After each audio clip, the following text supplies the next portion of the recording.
An extremely important topic and very, very crucial topic for the industry. Revolutionizing the customer experience with big data and AI.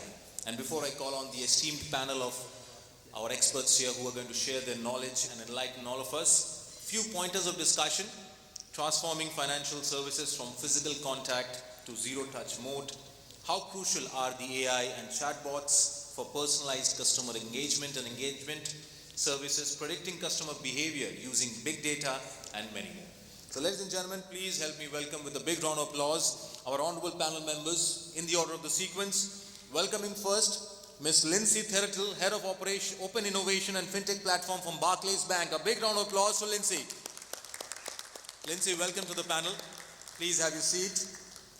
Joining next, we have Mr. Anish Chowdhary, Head of Retail Digital Business from Yes Bank. A big round of applause to Anish. Anish, welcome to the panel. Please have your seat. Joining next, we have Smitha, Ms. Smitha K, Head of Customer Experience, Equitas Small Finance Bank. A big round of applause to Ms. Smitha. Welcome to the panel. Joining next, we have Mr. Abiesh Jose, Head of Customer Service Quality, ESAF Small Finance Bank. A big round of applause to Abiesh. Abiesh, welcome to the panel. And our honorable moderator for the panel session, Mr. Anik, Fouzdar, Enterprise Sales Head from Reverie Language Technologies. A big round of applause to Anik. Anik, welcome to the panel. So all over to you, Anik. Looking forward to a great session. All right, thank you so much. So we see some good old faces from yesterday as well here. People, raise your hands who were there yesterday as well. All right, wonderful. So I'm sure we are not going to deliberate on any of the topics that we spoke yesterday, these day-long sessions that we had, and we'll try to focus on specifically talking on CX. Thank you so much for all of you who have been coming here yesterday and folks who have joined us today, trading to the traffic of Mumbai at the early morning.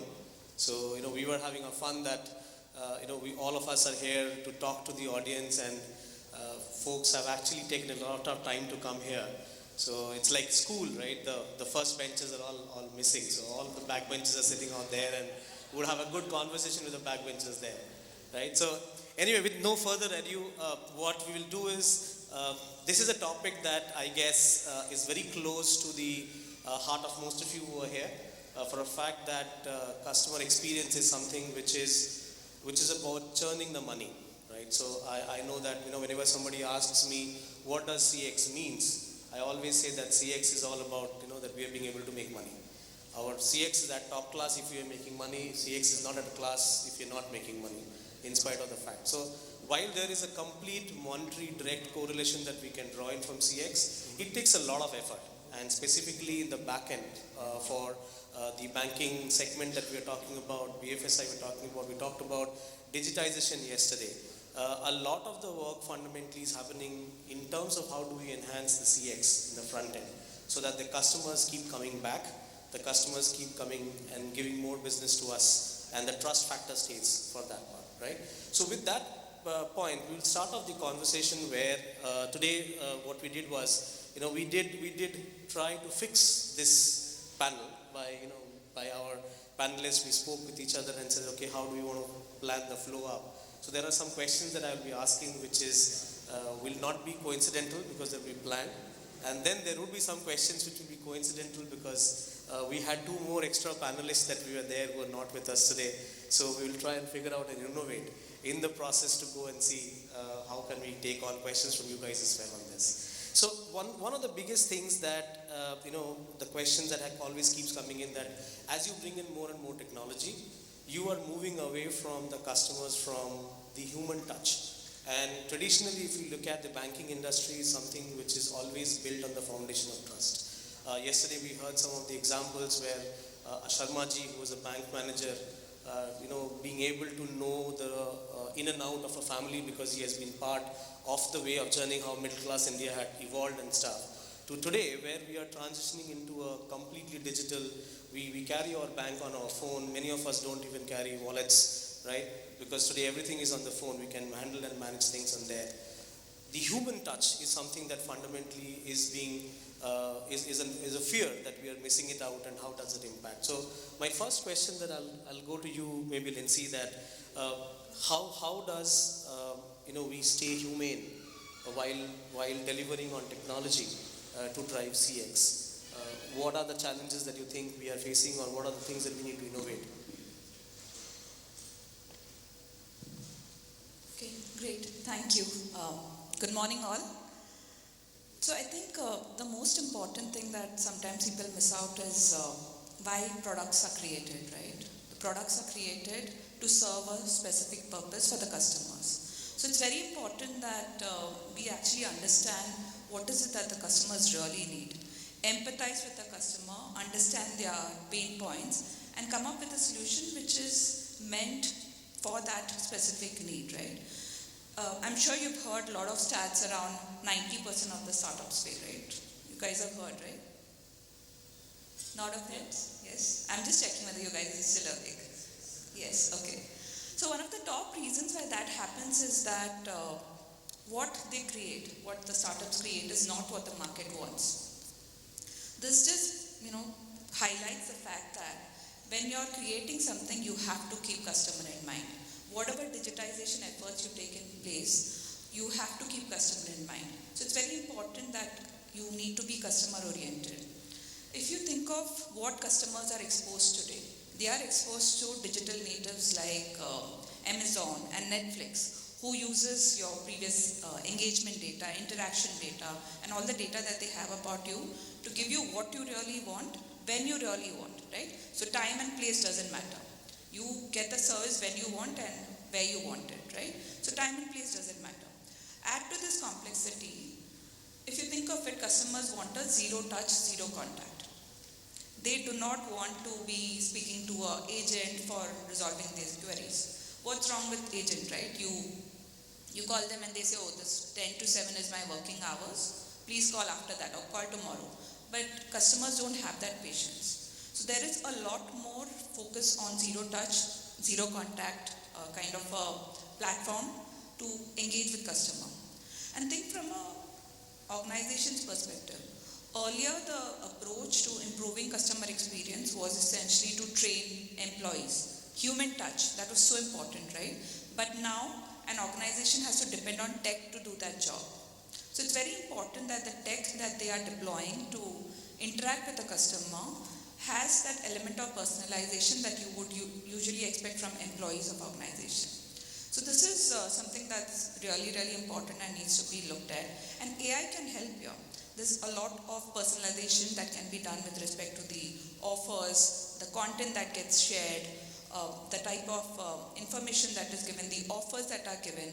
This is something that can be definitely helped by AI. We've heard about the concept of moment of truth, right? How many of you have heard? Okay. So every interaction that a customer has with a bank across any channel, it's a moment of truth. And every moment of truth is an opportunity for an organization to ensure that your customer sticks with you, uses your products, and is loyal to you, right? So it's very, very important that whatever be the channel, your customers have to be given a contextualized and personalized experience. Now, there are various ways to do it. There's personalized chatbots. Earlier, if you looked at chatbots, it was a very rule-based, multi-step process. But increasingly with advances in AI and NLPs, things can be a lot more contextualized. In fact, we were just discussing before on how even vernacular languages can be taken into account, right? So some of those can be personalized chatbots. Then location-based offers, depending, and of course consent-based. Depending on where you are, offers can be rolled out to you. Personalized content, the websites that you use or the apps that you use, the content there is personalized to your requirement and your previous engagement history. This kind of ensures that there's continuity and across channels, right? Because if you you've logged an issue on say a contact center and then you go to app and you have to do the whole process again, there is no continuity. So a lot of this needs to be taken care of while working with your customers and doing some of these personalization. And it's very important because customers, there are several studies which shows that customers are likely to stick with people or companies or brands who take into account what is it that they really need and what is more very contextual for them. So I think it's, Anik, if we look at it, it's very important for any organization to understand their customers well, spend a lot of time upfront empathizing with the customer rather than just building solution for the sake of building solution. All right, that's a very elaborate way of looking at it in a way how tech can typically get personalized. So maybe a quick spin-off question to Smitha, to you. Maybe take a 2 minute stab on it. Can tech ever be emotional? Can tech have empathy when it comes to CX? Hello. Yeah, hi all, and happy to be a part of the discussion.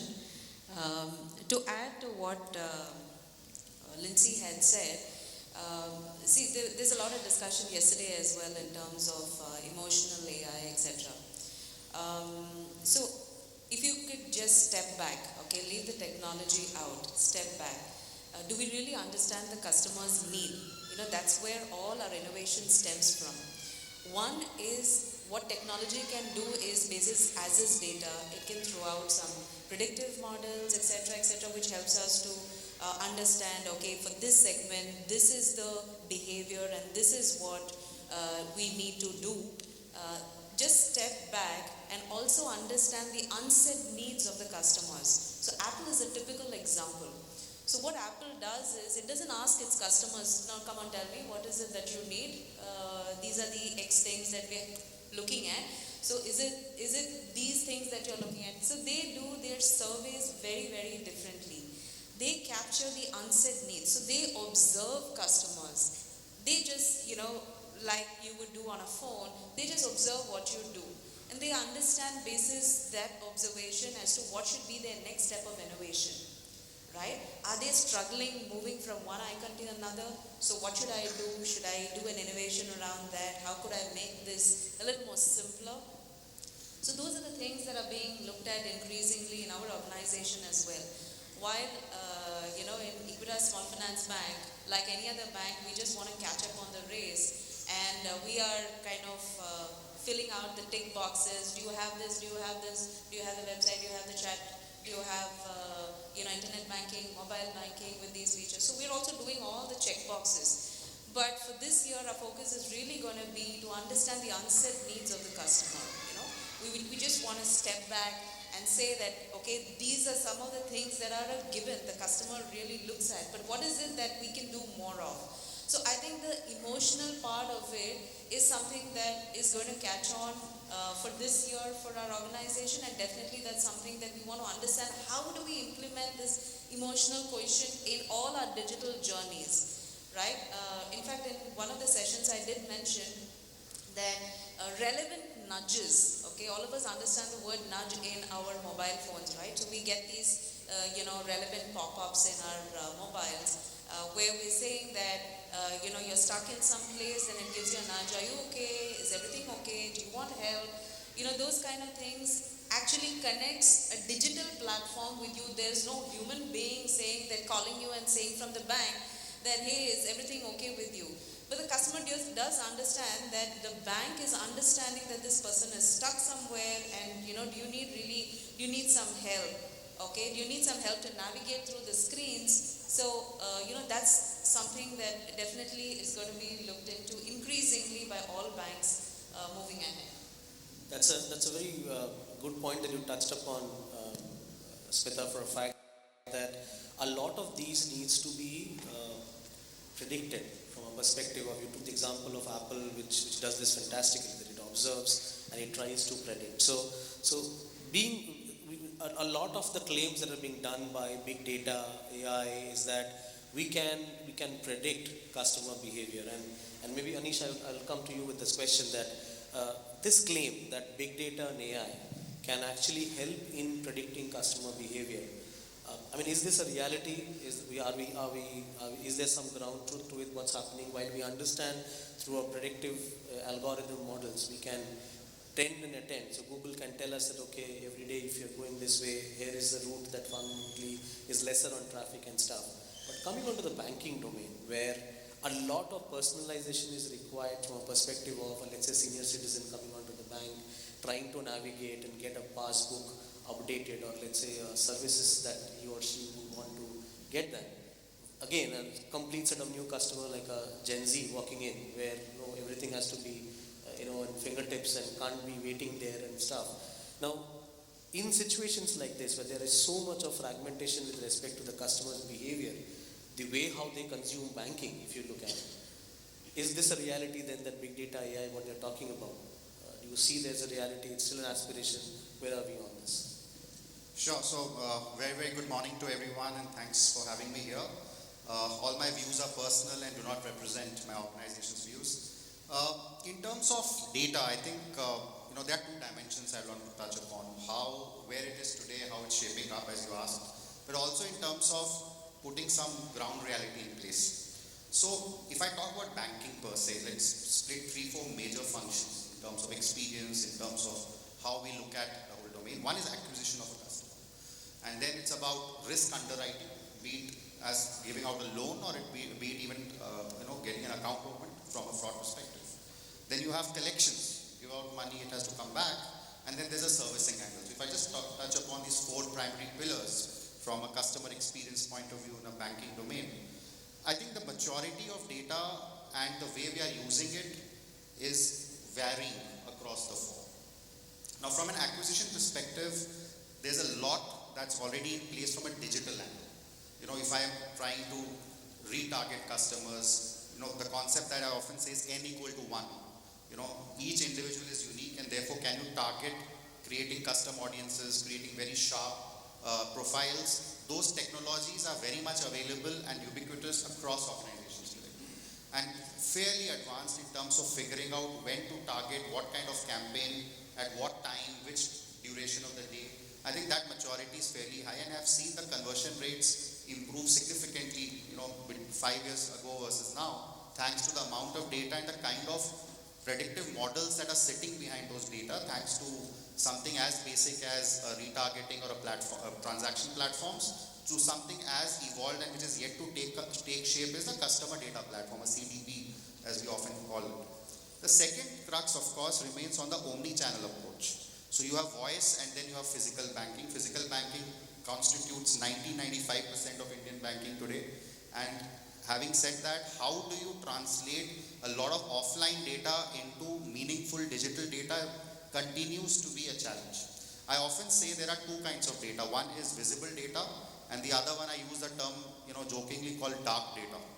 Dark data is something that is created in every customer interaction, moments of truth, as my panelists mentioned, but that is not captured anywhere, even in a structured or often not even in an unstructured format. It just gets lost. How do you bring that into account and start building some kind of descriptive and later on prescriptive models is still, a holy grail waiting to be tapped into.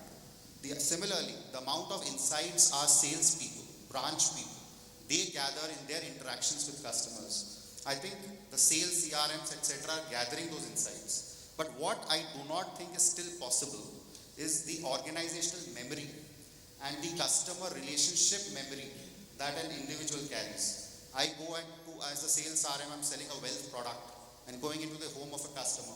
There are a lot of insights I'm capturing. Unless you put a GoPro camera there and start tracking everything, how do you really bring those nuances out?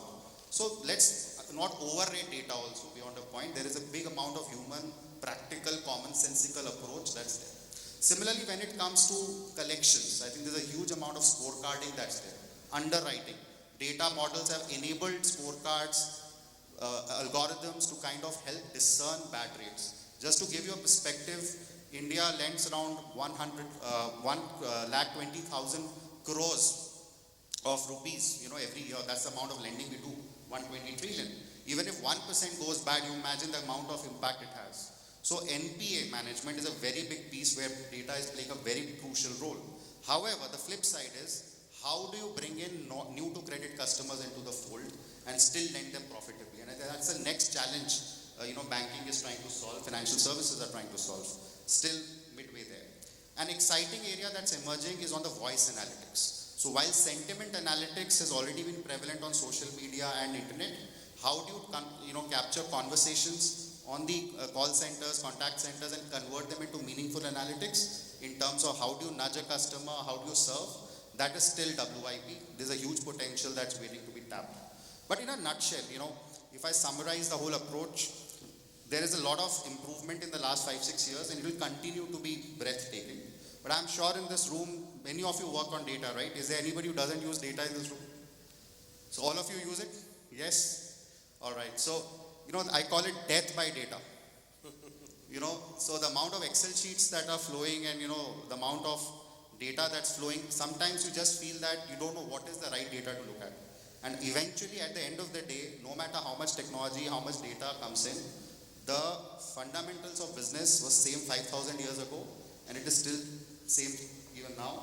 Understand the customer, create a product which gets you more cash in than the cash you spend out. And at the end of the day, look at the right data. Don't beat it through, and focus on the basics. I think the biggest challenge would remain in this whole game is getting carried away that, we want this technology, this algorithm, this model. But end of the day, what is the impact you have created? What is the ROI of your efforts, ROI of your investments? There's only this much that you can do as a team. And I think we are getting too carried away with a lot of fads. At the end of the day, business is a very simple process.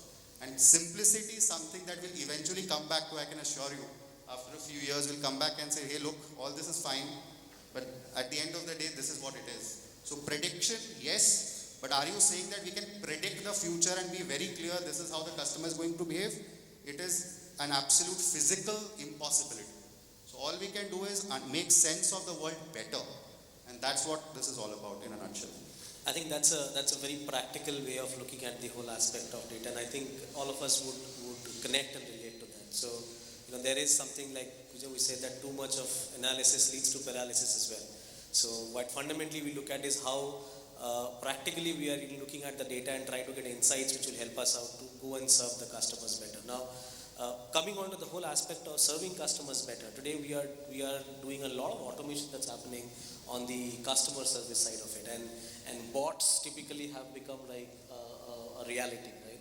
I think Lincy, you touched upon the aspect of bots as well, how chat or voice bots are fundamentally coming in terms of automating a lot of the work and stuff. So my question to you, Abiesh, is bots are becoming the agents, fair enough, but can the SLA or the tax that are being agreed upon be bound in a limitation of what a bot can do? Because even if we talk about a predictive model, building it up in a manner where the machine is learning on the capabilities of responses, there is always limitation to it. So how do you see this space evolving up? While you are also looking at in terms of deploying bot, and I think most of us today are familiar keeping in the bots in terms of how they would respond to us. How do you look at the way how the whole bot phenomenon is fundamentally going to transition, or something worse is happening for us in the sidelines that we're not able to see yet? Hi, good morning everyone, and thank you Anik for putting that question on customer service to me, because customer always is the king, if not the emperor. So looking at the bots, it is very critical for both organization as well as for the customers. Banks' perspective, what are the banks looking at? They are looking at improvising the customer service day by day. How can we do better at a lower cost? At the same time, when you look at the customer, I would rather say customers, or in fact all human beings, we are all very selfish, self-centered, right? You go to a place, maybe 10 customers are there, you are one among them. What is your desire? I need to be treated first. I need to be treated the best. Irrespective of the relationship value, maybe the person standing next to me having 10 crore relationship, while I might have only 5 lakhs, but still I want to be the best, I want to be the first.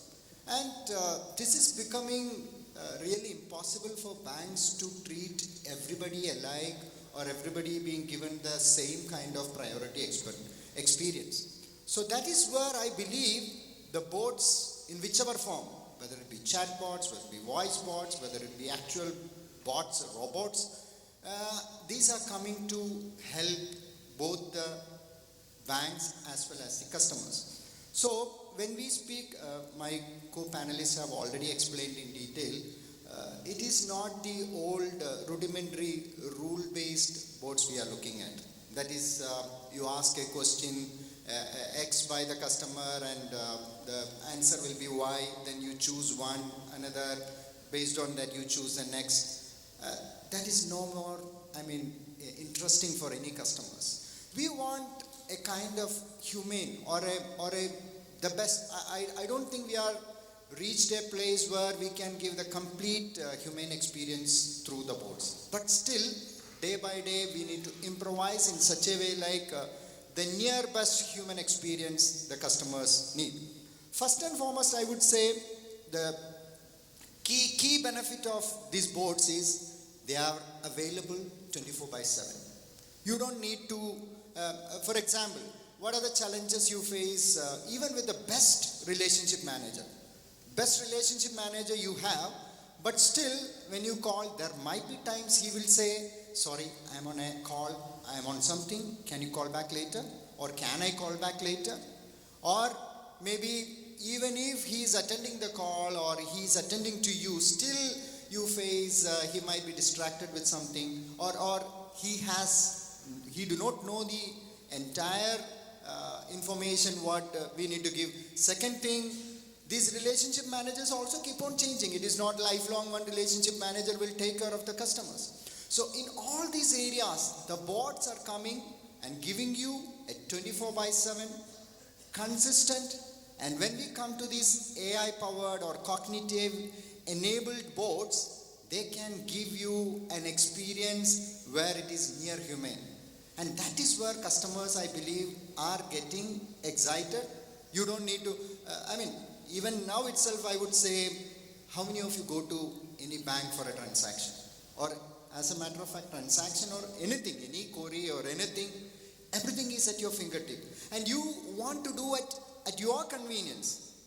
When you want, what you want, maybe after your work.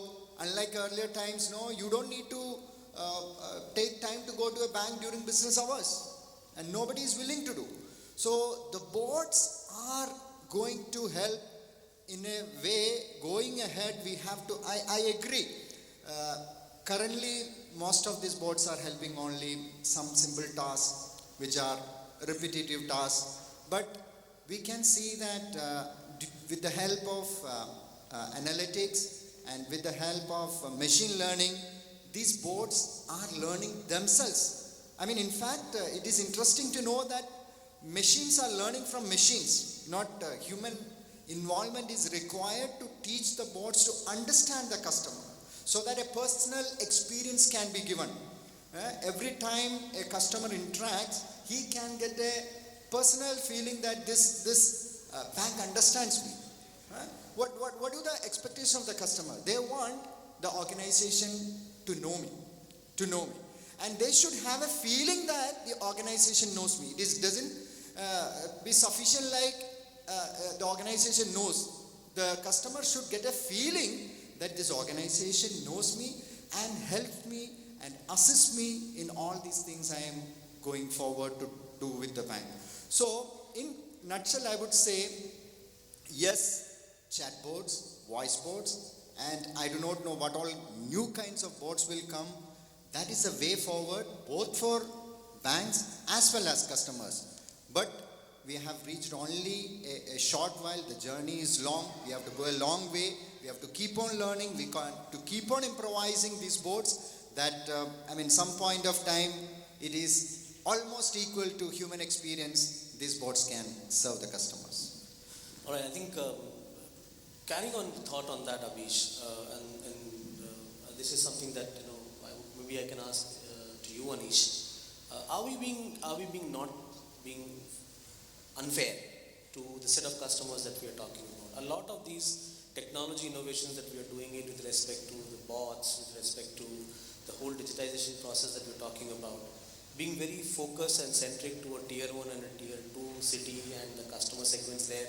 What happens to the rural banking segment? What happens to the segment of audience today who are still almost 40 crore Indians today still use feature phones? a lot, while there is a huge amount of deeper penetration of internet access has gone up, data says that only 14% of folks, Indians who are accessing internet today are actually on digital banking through their mobile phones, right? So aren't we being unfair that we're focused a lot? Is there something that we have to do so as to get in and make this whole aspect? How do, for example, the example Abiesh that you spoke about, Anish, if you can answer that how do we explain a customer who is, let's say, in Thoothukudi or let's say far in Solan in Himachal Pradesh, being able to understand what this bot can actually do for him if he is an Yes Bank customer or he's a customer for any other banking bot? What do you think about that? No, I think it's a very pertinent question, and let me, I think, look at globally.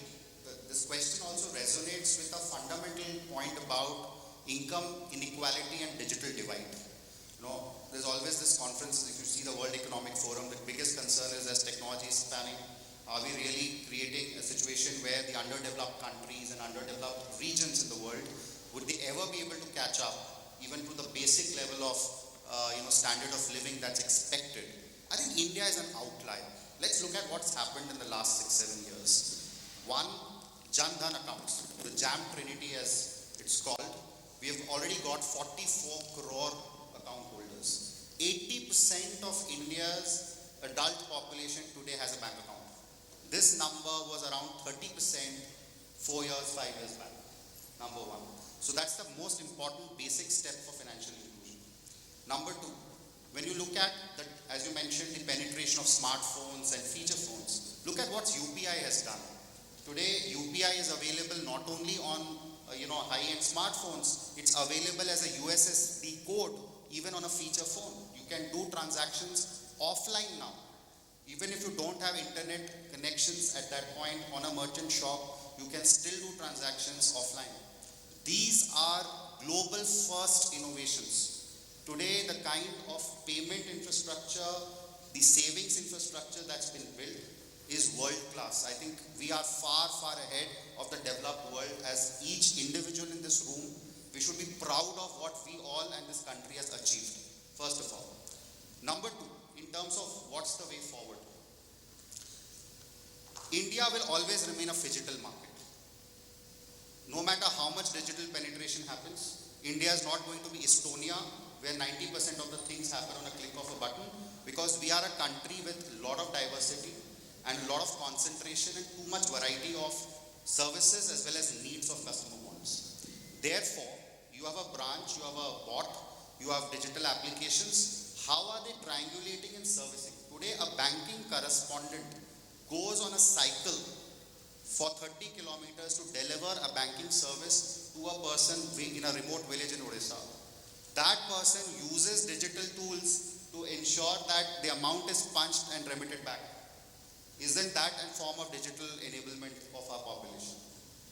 Four, with the penetration of all these financial services, today embedded finance is emerging in a big manner. What it is doing is, ONDC is a classic example. It is going to democratize commerce to the nooks and corners of the country. Now what is it going to do? It's going to embed financial products onto that. So if tomorrow you want to give a micro credit, you want to give a micro savings product, to the remotest corners of the country, we are building those guardrails and infrastructures today. No other country in the world is doing that. Let's first get that clear.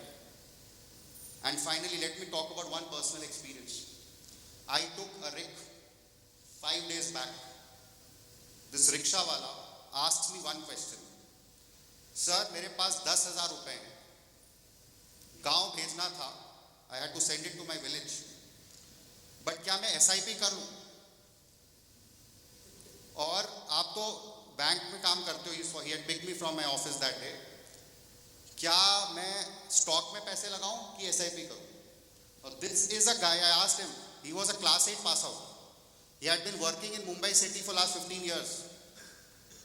He's just managed to pay off the loan of his rickshaw. This guy is asking these questions. That is the change that's happening in this country. So I am pretty bullish about the way the financial services and banking is taking shape. I think far from being unfair, I think not only the government, the regulator, but even the private sector is continuously thinking in terms of how the financial services can be democratized. And I think because of the whole structure the way we have today, where the regulator is constantly looking at ensuring financial stability and ensuring that the financial services are not just for the haves, but actually brings the have-nots together. I think this balance of capitalism, market economy and social welfare is what is driving us forward, with the fact that innovation is the fulcrum which is being driven by the people in this room. So I don't think we are being unfair. I think that's a very valid point and the right way to look at it for that part. So I have a specific question to you, Lincy. I was coming to that. Anish touched upon the fact that the democratization of the banking services, and if you look at from a perspective how the ecosystem is evolving up, it is not possible for any single bank to be able to do this. There are a lot of ecosystem players, and why I'm going to ask this question to you specifically because you have been working a lot in the ecosystem part, working with a lot of fintechs from that perspective. How do you see this transitioning of the democratization of the banking part that we're talking about, the inclusion that we spoke about, evolving from a CX perspective when you bring so many different players together to stitch that overall solution for the customer? Yeah, thank you for that question. In fact, when you're speaking about embedded finance, that's what I wanted to talk about, because we are here talking about CX, right? And nowadays, if you look at how you're consuming a banking solution, it is not just that you go to a bank to consume a banking solution. You are consuming a bank through other ecosystem players. So embedded finance is the way, right? Banks are actually becoming quite invisible in the process. You go on Amazon and there you're doing a banking transaction. You go on Make My Trip, you're doing a banking transaction. The auto wala example that you gave, nowadays we do GPay, Uber we do GPay. There's so many banking, right? Everything is so invisible. So it's very important that when you look at personalization and CX, it's not just in the context of a bank and the services that you provide. It has to be now more and more of an ecosystem personalization.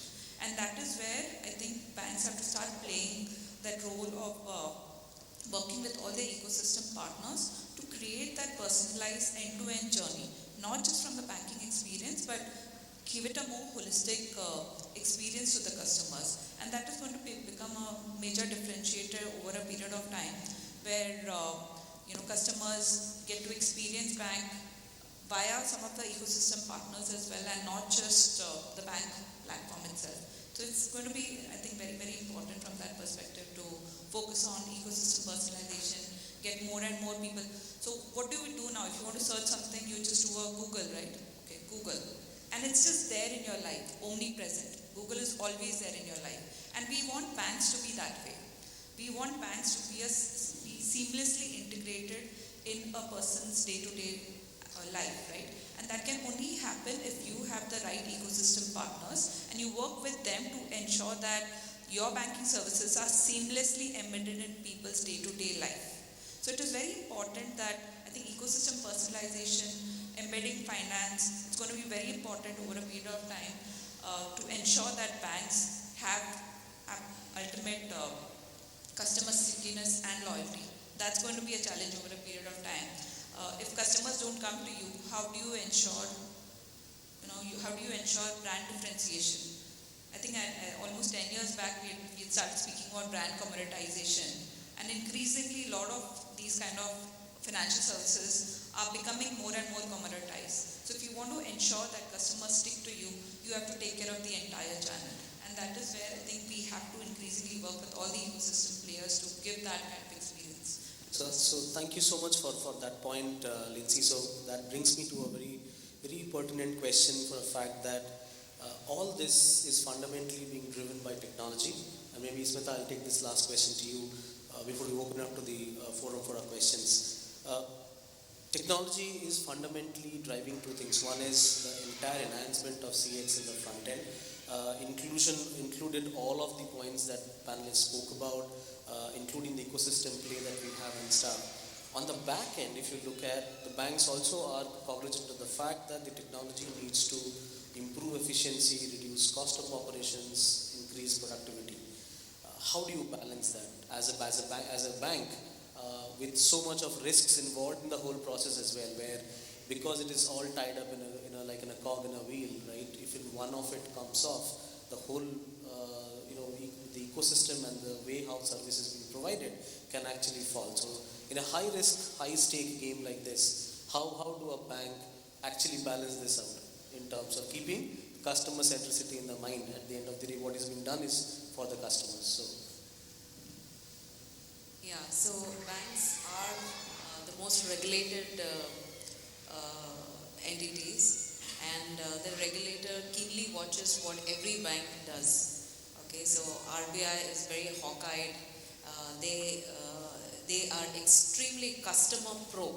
Okay, they don't want any kind of issue to happen for a customer, but they will take it on banks.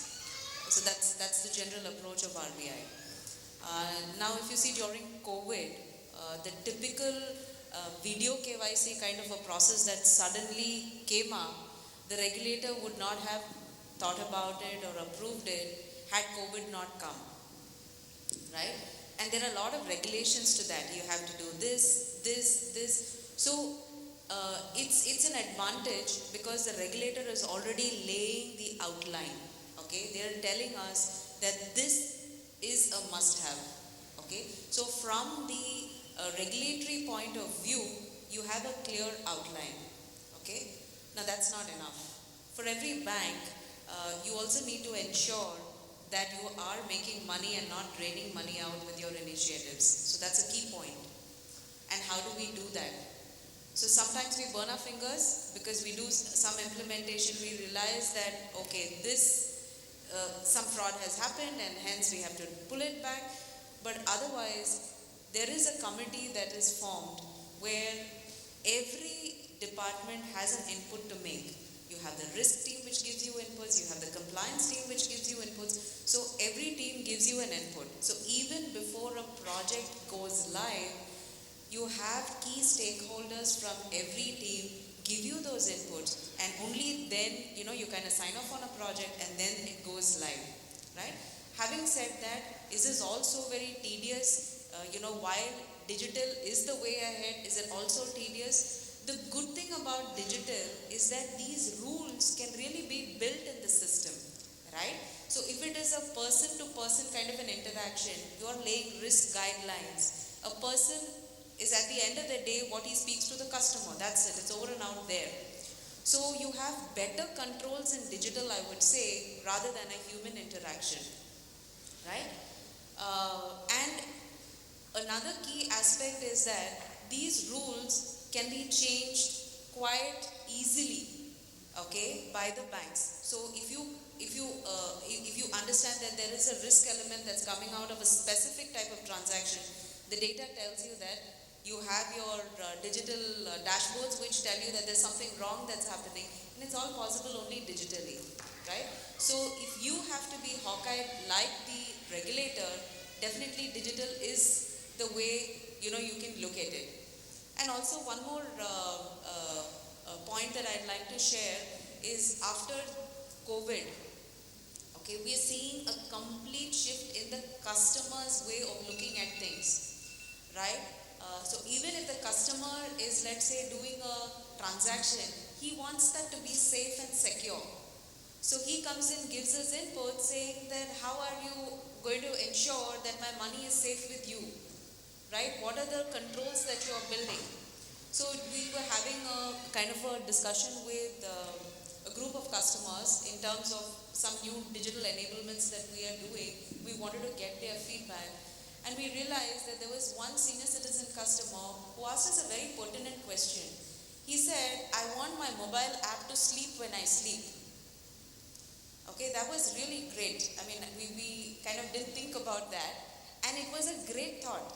So I want my mobile app to sleep when I sleep and to get up when I get up. So it got us thinking as to how can we enable this aspect of it. So that risk element that he was trying to raise to us was such a pertinent thing, right? So most of the frauds that are happening, if you see, happen in the middle of the night. When the customer is really not accessing his phone, the OTPs are going, they've hacked the phone. So customer really, even if he has the phone in the hand, the customer's not going to have the phone in the hand in the middle of the night. So those are the things that, which were really, really great from the perspective that the customer gave us those insights saying that I just want the phone to sleep. when I'm sleeping.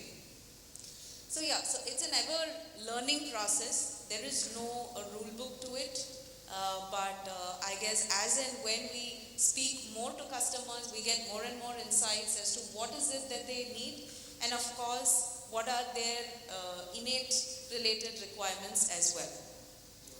I think that's a very good point and a good insight in terms of, I want my app to sleep when I sleep, because it's really bothering. Even not, you don't need to be a senior citizen for saying that. I will also raise my hand and say that. So anyway, now we can take some questions from the audience if you have for our panelists. Yeah, please. Can we have somebody with a microphone, please? Sure. Can I ask you to please raise your hand for the question? Yeah, can we have the mic? Kindly introduce yourself and your organization and question to which particular panel member. In case of a generic question, I think Anik can decide which panel member would be the ideal. Hello everyone, my name is Bilal Siddiqui. I am from Central Bank of India. I would like to take forward what Smitha was making a point regarding fraud, digital control, safety. We see a lot of discussion happening, a lot of technology innovation regarding how to make customer experience better, how to give them omni-channel experience, etc., etc. But at the same time, we also come across on the field wherein people who are actually falling prey to these online frauds that are happening on a and we are growing on exponential pace. And in most of the cases we see that there is no solution. Whenever they report, how quickly they report, they never get any penny back.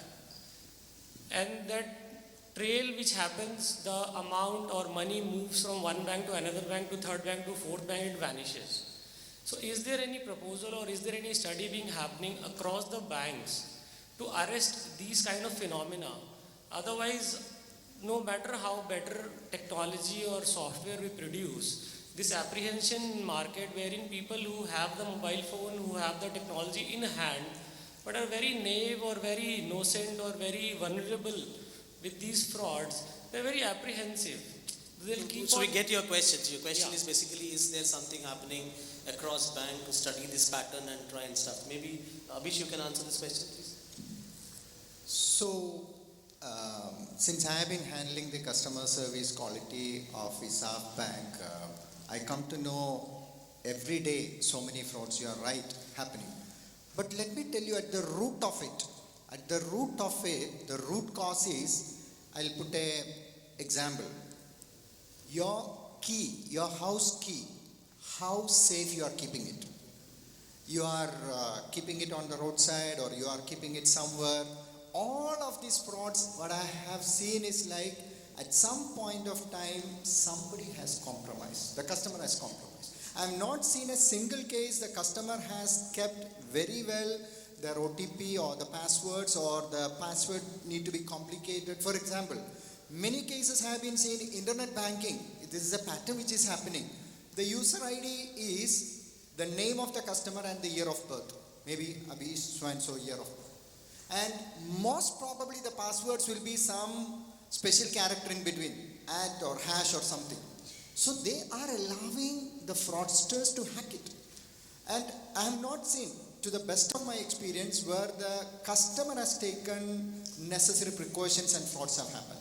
And 99%, maybe very rarely it would have happened.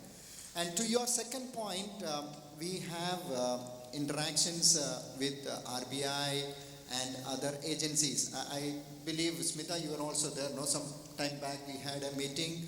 RBI had coordinated with all the head customer service qualities to understand and to take precautions. Yes, they are trying to take so many precautions, especially even asking banks to take proactive measures. Some of the banks have been giving a lot of, for example, with ICICI Bank and all, I have seen like you do a transaction, you withdraw 10,000 rupees from ATM, next transaction, if you are going to do, immediately you get a call from the bank.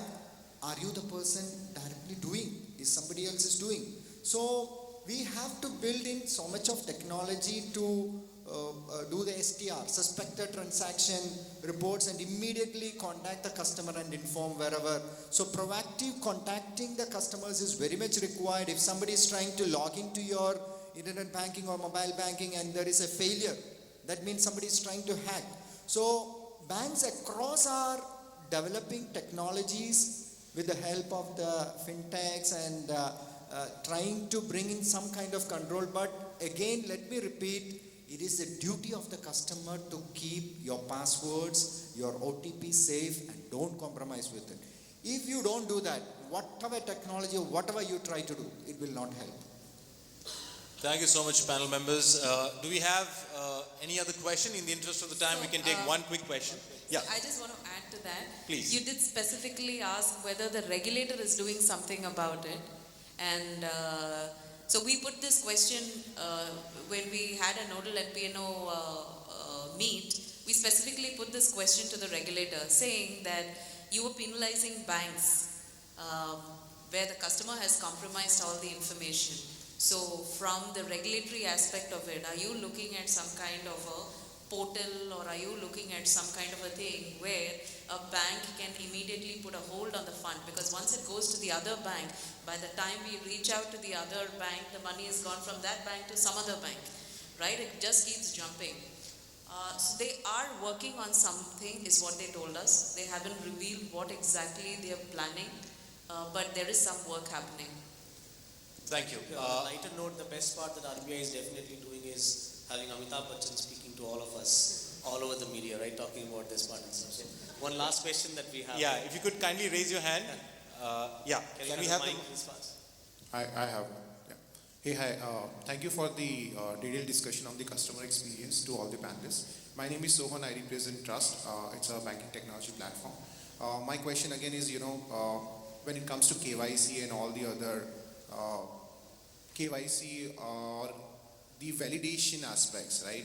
Aadhaar is also coming up with face validation, face authorization, all these things. Can AI be the tool that can empower or that can enable these initiatives with the Aadhaar or the UIDI, and how will you manage the security aspects on the periphery of it? So is this a question that you specifically want any of us to answer, or I can choose somebody who can answer this question? Well, if Anish can answer that, because he has a lot of analogies with the stories, he keeps Anish? telling us. Yeah. I don't want to expose the UIDI database to AI for sure, to start with. No, I think my bigger concern is two-pronged. I think if you're talking about, I'm assuming you're talking about VKYC, eKYC, all these digital KYCs particularly, right? Using facial recognition, all of that, right? So let's first understand some statistics. Today in India, most of the KYC is still offline, and whatever digital KYC adoption is there has a significantly high failure rate. So classic issue with video KYC itself, you will have only a 50 to 60% success rate on an average. So first, the processes need to be sorted. There are basic fundamental issues in enabling. For instance, the customer doesn't have a document in place, or there are requirements to show a particular signature, etc. So there are a lot of things that need to be sorted first. Secondly, in terms of how can we leverage technology better, I think the bigger the bigger application rather I see of AI is on fraud management in terms of how you detect. Deep fakes is going to be a big problem. So when you take a static image out of a particular document, I can see breaches in security and potential breaches in security where those images could be overlaid or could be manipulated or reconstructed. So what if I take an image, create an AI generated image and kind of impersonate your signature somewhere through AI technologies and kind of create a completely fake profile. So just like you have fake WhatsApp, you would have seen those, right? Fake WhatsApp IDs, fake social media profiles. I won't be surprised if there are fake, banking profiles. So how do you use AI to identify deep fakes is going to be a constant tussle. Not only that, today there are fake voices. So there's a discussion on voice-based recognition, right? So what if I use AI and kind of impersonate your voice and kind of hack into your phone banking? So there are a lot of risks, and I feel AI will play a better role in kind of weeding out some of these deep fakes, but then it's going to be a constant battle. It's like the Joker. It's always a battle between, how the hackers use AI better and how we develop counter to that. So it's going to be a tough battle. But I think we have a long way to go, first fixing the processes, and then at the same time using AI more, in my view, to manage fraud. Thank you so much. One request, if you can take his question. Yeah, we can make one quick question in the interest of the time. Yeah. Hey, good morning. Myself, Deepak Malik from ESAF Bank. So I'll say my compliments to this panel. I think this is the best discussion I have seen since yesterday, right? So and That's a compliment to all of us. He gave a best compliment to us, and I know Anish, you have not planted this in there, right? He said this is the best panel that he has heard since yesterday, with the disclaimer that he's from Yes Bank, okay? but rest We take your compliment, thank you so much. and my compliments to, let's say, entire banking community on this side, because we have seen customer experience improving across all segments of the society in recent years, right? So my simple question is, as you know, do this panel sees its, let's say, near future, some sort of possibility that the customer experience validated by an independent agency to be part of, let's say, quarterly results displayed by almost all the banks? So if I can get your question, you are saying that do we see a possibility to have an independent body like a lot of those bodies who are there, like an NABH who does for hospitals, would be doing for CX for the banks? Yeah, this, let's say, customer experience score of almost every bank validated by an independent agency, and it should be part of your quarterly results. So as a customer, I draw comfort that this bank customer experience score is the highest, right? Because as of now, I just see capital adequacy, right? In terms of, yes, my trust in the bank, in terms of my financial strength, right? But service levels of a specific bank, how do I measure it? I don't have any criteria as a customer. I think that's a brilliant startup idea to come up with, to have a accreditation body which can start rating the customer service levels for all the banks and stuff. So, yeah, you wanna just address that part, Lincy? See, of course, every customer ultimately will go by not what, say, a JD Powers or some other Nielsen or anybody comes up with a survey and says, you know, this is the best bank, please go to.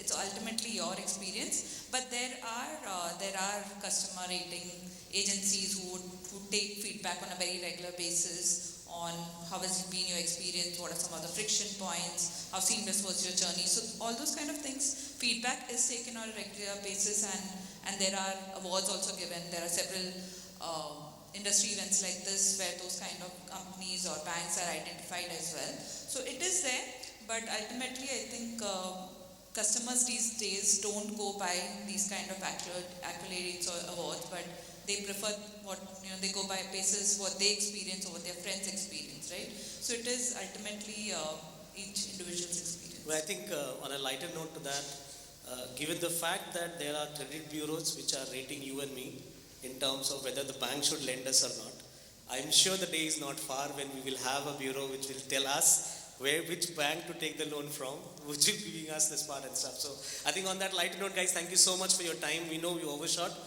Thank you for the organizers to give that extra 10 minutes to us. Thanks so much, and a big round of applause, ladies and gentlemen, for this wonderful panel here today to start the sessions. Now, we request the panel members to kindly, be on the stage, and I would like to call on stage Mr. Parag Talikar, Vice President Sales from NVIDIA Software Private Limited, to kindly do the honors. Parag, welcome to the stage. We'll start with Lincy first. Ladies and gentlemen, Ms. Lincy Therattil, Head Open Innovation and Fintech Platform from Barclays Bank. Thank you so much, Lincy, for your wonderful contribution in the panel.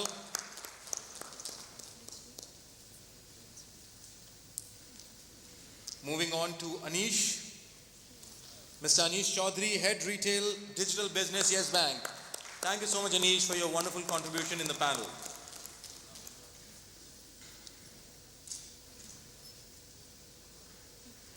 Moving on to Ms. Smitha K, Head Customer Experience, Equitas Small Finance Bank.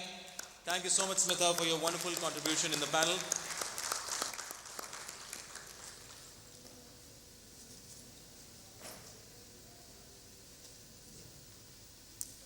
Moving to Abiesh. Mr. Abiesh Jose, Head Customer Service Quality, ESAF Small Finance Bank. Thank you so much, Abiesh, for your wonderful contribution in the panel session.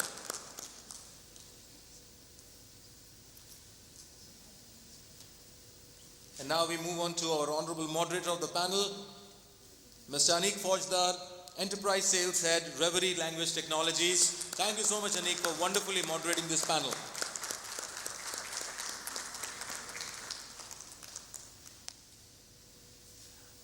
I would now humbly request all the panel members to come forward for a group photo, and Parag, if you could also join them.